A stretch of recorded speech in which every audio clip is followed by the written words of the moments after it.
Welcome back. Now on the left side menu, you are also going to see an area for integrations. And basically, any of the cloud-based services that you're going to be using and connecting to Mailchimp for the administration of your emails, you're going to be able to manage them here.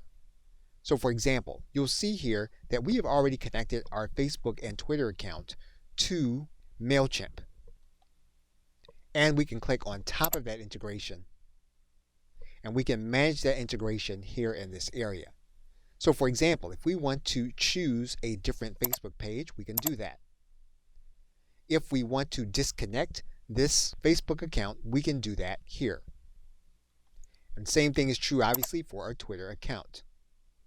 And you'll be able to manage that Twitter account here.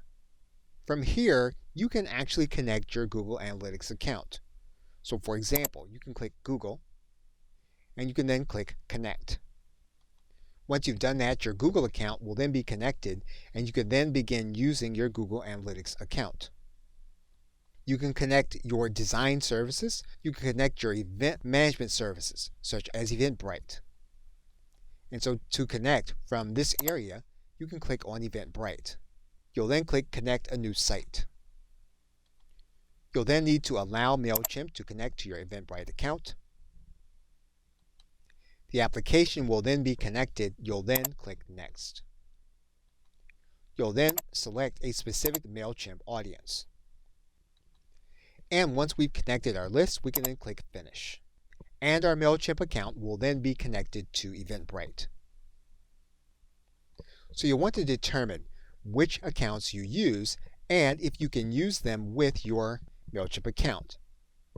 Finally, we can work through the integration process one more time using Canva. Now we are already logged into our Canva account, so we're going to click this integration. What we're then going to do is we're going to click Connect a new site. You'll then go inside of your Canva design editor. You'll then look for Mailchimp. You'll then click Connect Mailchimp. You'll then need to put in your Mailchimp information. You'll then click Connect. You'll then authorize Canva. Now what you can then do for this specific design is you can save this design to your files inside of Mailchimp so that you can use them when you are working on your emails.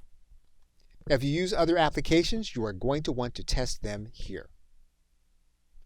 Okay, so with that, thanks, and I will see you in another video.